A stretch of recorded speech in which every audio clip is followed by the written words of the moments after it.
Welcome to The Explainer.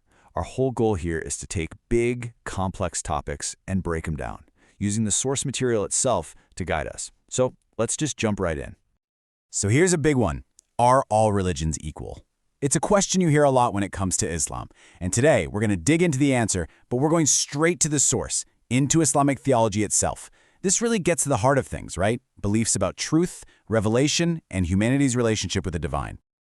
Now, the answer from Islam isn't a simple yes or no. It's way more interesting than that. To really get it, we have to look at two huge ideas that, at first glance, seem like they totally contradict each other. But they don't. They actually create this really nuanced framework. It's less of a flat-out no, and more of a yes, but let's talk about it. Okay, so first up, let's talk about the foundation of all this. There's this incredibly powerful idea in Islam of a shared spiritual heritage. Think of it as the common ground, the bedrock that connects it to other major faiths. I love this quote. It's such a beautiful way to put it. The religions are ships. The point isn't that the ships are all the same. They're not. They're built differently, they look different, but they're all trying to cross the same ocean, heading for the same destination, that one single reality. So this is key. Islam doesn't see itself as starting from scratch. Instead, it views itself as the next link in a really long, continuous chain of revelation. It honors the same prophets that are central to Judaism and Christianity: Adam, Noah, Moses, Jesus, all of them. So it's not about erasing history. It's about being the final chapter in that same story. And check this out. The Quran itself makes this crystal clear. Believing in what came before, it's not just some nice, polite gesture. No, it's a fundamental part of being a Muslim. It's literally an article of faith you have to accept to be considered on the right path. Okay, so if there's all this common ground, all this shared history, you've got to be asking, what's the difference? What makes the Islamic message unique? Well, this is where we get to the second big idea. Right. However, this is where that tension I mentioned comes into play. After laying out this big, beautiful shared heritage, the theology then introduces something very specific, something final. So here's the deal. In Islamic belief, the Quran is seen as the final message from God, the complete, uncorrupted version. It accepts that previous scriptures came from God, absolutely. But it also says the Quran synthesizes all that truth and, importantly, corrects anything that might have been changed by humans over the centuries.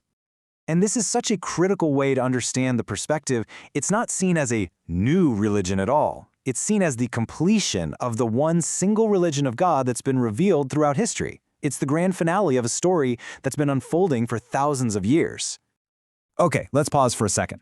We've got two big ideas, a shared heritage, but also a final, complete message. So, what does that mean for the bottom line? The ultimate question, salvation. This is where things get really interesting. And this is probably the question you've been waiting for. Does this mean only Muslims can be saved? It's the most practical question, right? And here's the thing, Islamic scholarship itself doesn't have just one answer. There's a whole spectrum of views, and that's absolutely key to understanding the nuance here. So you basically see two major schools of thought. On one side, you have some theologians who are pretty clear, yep, the path of Islam, the final revelation, is the only way to salvation. But then, on the other side, you have many other scholars who point to the Quran and argue that what really matters is sincere belief in God and doing good things, no matter what your specific faith is. And it's really important to note that this more inclusive view isn't some modern, watered-down idea. The source material we're looking at points out that the Quran itself seems to open the door for this. The language it uses about sincere belief and good deeds is right there in the text. Okay, so this is all fascinating theology, but how does it translate to real life? How are you supposed to actually interact with people of other faiths? Because these ideas aren't meant to just stay in books. They're supposed to guide how people act. And boom, here's a direct command from the Quran. Do not insult what they invoke besides Allah. It's not a suggestion, it's a rule. And the reasoning is so practical. It's not just about being nice, it's to stop a downward spiral of insults where everyone ends up disrespecting what's sacred to each other. So the big takeaway here is that this whole theological framework leads straight to a code of conduct. It's not just about what you believe, but how you behave. It's about principled, respectful interaction.